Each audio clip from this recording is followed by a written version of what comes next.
Welcome back, everybody, to another deep dive. We love to kind of unpack stories that are really compelling, and this one certainly is. Absolutely. We are talking about an episode of the true crime podcast, Anatomy of Murder. Yeah.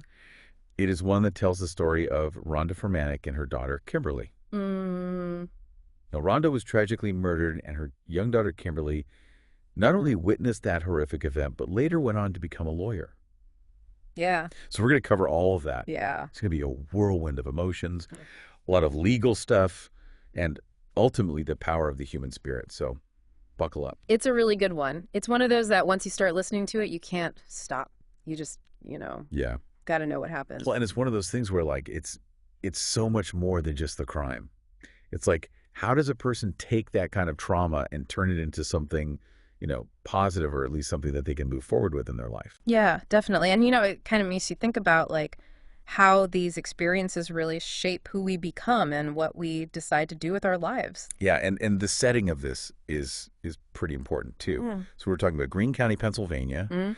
very rural, very close-knit community. Right. Everybody knows each other, so, Yeah, that small town feel. that is going to be a big part of this story. Yeah, it definitely is. It's kind of that double-edged sword because you have that strong sense of community, but it can be really hard to break free from, harmful situations when everybody knows, your business and what's going on. Right. And, speaking of breaking free, Rhonda, by all accounts, was an incredible woman. She was crown fair queen. She was a loving mother, Mm-hmm. embodied strength, Yeah. kindness, all those things. Yeah, and that detail actually comes back later and kind of resonates throughout the story because you see Kimberly kind of follow in those footsteps. Yeah. So it's interesting how that's kind of foreshadowed in the beginning. Yeah. So we have Rhonda. We have her on again, off again boyfriend, Ed Patterson. Right. And unfortunately, he was the source of so much of her pain. Yeah. And we hear accounts of escalating abuse. He even dragged her by the hair while driving at one point. Oh my gosh. Just horrible stuff. Yeah, and these details are really tough to hear, but it really highlights a crucial point. Leaving an abuser is the most dangerous time. Yeah. And Rhonda's attempts to break free, she files a PFA, she pursues a divorce. It shows that even when victims take the right steps to protect themselves, the system isn't always there to catch up in time. Yeah. And then it gets even more heartbreaking. On the night of the assault, Rhonda and her two young daughters, Yeah. 6-year-old Kimberly and her younger sister, were alone in their trailer. Yeah. And Ed breaks in, and he brutally attacks Rhonda. It's scary just to think about being alone and vulnerable like that. Yeah, it's crazy. Like- Can you imagine little Kimberly hiding in a closet trying to shield her sister from the violence? I mean, it's gut-wrenching. Yeah, they do such a good job in the podcast of really putting you there in that moment. And especially from Kimberly's perspective, it really makes you think about, how does a kid even begin to process something that horrific? I can't even imagine. But even amidst all of this horror, Rhonda is showing bravery. Right. Grabs a baseball bat to protect her daughters, even after she's already been assaulted. Yeah. I was like, It speaks volumes about the fierceness of a mother's love to protect her children like that. yeah, she managed to get away to a neighbor's house with her kids, and Ed gets arrested. Mm. But as we see so often, the story isn't over. Rhonda's terrified. Mm. She's pleading with the police, saying, does he have to kill me before you'll do anything? Wow. It's just a haunting question that speaks to the fear that so many victims of domestic violence face. And sadly, that fear became a horrifying reality. The night before Rhonda was supposed to testify against Ed, she's murdered in her own home. Yeah. I mean, can you imagine what Kimberly went through, waking up to her mother's screams and then having to step over her mother's body to leave the trailer? It's unbelievable. And this is where the investigation takes a turn nobody anticipated. 6-year-old Kimberly identifies the murderers. Wow. Jojo Levine, a close friend of Ed's, and Tammy Jones, Ed's other girlfriend. Oh my gosh, so there was more than just Ed involved. Right. That's crazy, just that betrayal and manipulation on top of everything else that's already happened. I know. And the fact that he was able to orchestrate this murder from jail, Right. he wanted to make sure that she was silenced permanently, even behind bars. Yeah, he still had that control over her, even from jail. So, Ed and Jojo, they're convicted of first-degree murder. Mm-hmm. Sounds like justice served, right? You would think so. But then Tammy Jones is offered a plea deal in exchange for her testimony. And she ends up with a much lighter sentence, 8 to 20 years for third-degree murder. Oh, wow. So, That's a huge difference in sentencing. yeah. So this is where the legal complexities start to come in. You Yeah. know, prosecutors often have to make these tough choices. And sometimes that means offering deals to accomplices so that they can build a stronger case against the main offender. Yeah, because they have to weigh getting some justice versus potentially no justice at all if they can't get a conviction without that testimony.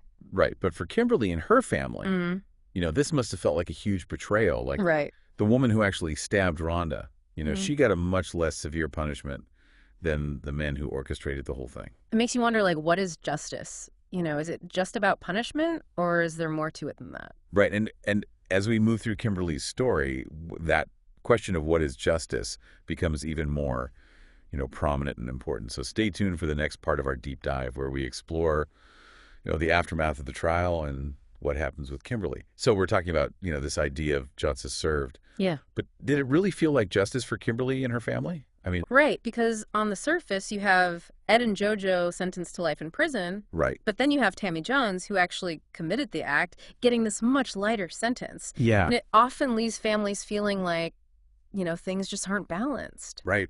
And I can only imagine how Kimberly must have felt seeing this all play out. And it gets worse. Mm-hmm. You know, Tammy Jones ends up being released on parole after only serving 8 years of that sentence. Yeah. And to add insult to injury, the family wasn't even notified. Wow, so they didn't even have a chance to prepare themselves or. Brace for the impact of that. Yeah, exactly. And that's something we see a lot in these cases, the lack of support for the victims' families. Right. They're constantly being re-traumatized. That's like you're always looking over your shoulder, Exactly. waiting for the other shoe to drop. And just never really getting that sense of closure or peace. Yeah, so justice isn't always about that, you know. Right. It's not always tied up in a nice little bow. Yeah, you're left with more questions than answers sometimes. Absolutely, and even though Rhonda's killers were behind bars, Mm. Kimberly's journey toward healing was really just beginning. Yeah. And, you know, you have to remember, she's still a child at this point, navigating a world that's been completely shattered by violence. Absolutely. And as she's growing up, she's encountering, you know, people and situations that just compound that trauma. Like, for instance, she runs into Tammy Jones's daughter at school. Oh, wow. And Tammy Jones's daughter actually says to Kimberly, "I'm glad my mom did what she did." Seriously, And how do you even respond to that? It's unbelievable. It's like a textbook example of re-victimization, Right. where the victim is further hurt by the actions or words of others. And it wasn't just peers. You know, even adults contributed to that. Oh, wow. Kimberly was told by a teacher that she shouldn't hold it against Tammy Jones's daughter, what her mother did. It's like they're expecting her to just move on. Yeah, just forget about it. Like it never happened. Right, and that brings up such a huge point. Yeah. You know, healing from trauma is a lifelong process. Absolutely. It's not something you just get over. Right. You need that support, that understanding, that acknowledgement that the pain lingers even after the initial event. And we can't forget that she was also carrying the weight of being a child witness. You know, testifying in court, recounting the horrors of her mother's murder, facing the people responsible for Oh it. my gosh, the courage that must have taken. I mean, Unbelievable. as a child, to have to go through something like that. Unfathomable. And Yeah. amidst all this trauma, Kimberly's story takes this really interesting turn. You know, instead of succumbing to that darkness, she decides to pursue a career in law. Interesting. So you'd think, given everything she's been through, she would want to be a prosecutor, Right. put the bad guys away. Exactly. But there's a twist here. She doesn't become a prosecutor. She becomes a criminal defense attorney. Wow, that's fascinating. I wonder what led her to that decision. Right. I mean, was it the leniency of Tammy Jones's sentence that kind of pushed her in that direction? Or was it a deeper understanding that, the legal system is not always black and white? Yeah. You know, she's seeing it from both sides now. Exactly. Imagine going from being a terrified child witness Yeah. to someone who's defending the rights of the accused. It's like a full circle moment, Yeah. but in a way that completely flips the script. Yeah, and her journey doesn't stop there. She actually achieves a personal goal that really mirrors her mother's legacy.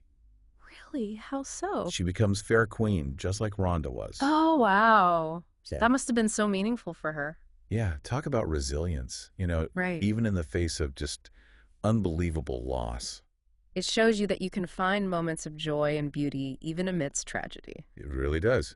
But, you know, as with every good story, there's another twist coming up. Oh, no. Kimberly's story isn't over yet. Okay, I'm ready for it. Let's hear it. We followed Kimberly's journey from, being that little girl hiding in a closet to a woman who faced her mother's killers in court and then dedicated her life to law. It's like a testament to the power of the human spirit to overcome just unimaginable circumstances. Yeah, absolutely. But as we go into this final part of her story, there's this whole other layer of complexity that emerges. I know, right? It really challenges our assumptions about, what it means to be a victim and how those experiences shape who we become later on. And this is where things get really interesting with Kimberly and the ethical charges that come out after the podcast. Yeah, I mean, it was such a shocking turn of events. This woman who had endured so much then is accused of misconduct as an attorney. It's hard not to wonder if the trauma of her past played a role in her decision-making. Right. And the allegations were that she had allowed a former client to listen in on a phone call with his new attorney. No, no. And to make matters even more complicated, there were suggestions that Kimberly might have been romantically involved with this former client. Oh my gosh, talk about blurred lines. Yeah, it raises all sorts of questions about, boundaries, both personal and professional. Right, where do you draw the line? How do you separate your emotions from your duty as an attorney, especially when you're dealing with somebody that you have a personal connection with? I mean, it's a delicate balance, and unfortunately, it's a line that, some attorneys cross intentionally or not. And in Kimberly's case, it's just, you can't help but wonder if her past trauma influenced her judgment. Yeah, I mean, she had witnessed firsthand the failures of the justice system, and, Yeah. Maybe she felt like she needed to take matters into her own hands. Right, she had seen how easily things can go wrong and how people can slip through the cracks. Exactly. So you can almost understand where that drive to protect her clients might come from. Yeah, and it's a reminder that even when someone appears to have moved on or achieved success, those scars from the past, they can really linger in ways that we don't always realize. Absolutely. Trauma has a way of shaping us even when we think we've healed. And it emphasizes the importance of seeking help and guidance, especially in high-stress professions like law. Right, because we tend to view lawyers as, these beacons of rationality and strength. But they're human too. They have their own vulnerabilities and, past experiences that can affect them. Yeah, and Kimberly's story, it really highlights that need for accountability within the legal profession. Absolutely. Regardless of the reasons behind her actions, she did face consequences for them. And that shows that the system is working to some extent, Yeah. that no one is above the law, not even the people who are supposed to uphold it. Kimberly's story is such a powerful reminder that life is full of contradictions and complexity. Yeah. It's a story about resilience, Yeah. the pursuit of justice, and overcoming unbelievable obstacles. But it also highlights the gray areas of the legal system, the ethical challenges that we all face, and the lasting impact that trauma can have on a person's life. Yeah, it's a lot to unpack. It is. But it's a story that deserves to be heard I agree. and discussed. And I think it leaves us with a lot to think about. For sure. What does justice really mean? How can we support victims of trauma? And how can we create a legal system that is truly fair and equitable for everyone? Those are the big questions, right? Yeah, and maybe there aren't easy answers, Mm-hmm. but it's a conversation that we need to keep having. Definitely. So thank you for joining us on this deep dive into Kimberly's incredible journey. It was a powerful one. And as always, keep those conversations going, Absolutely. and we'll see you on the next deep dive.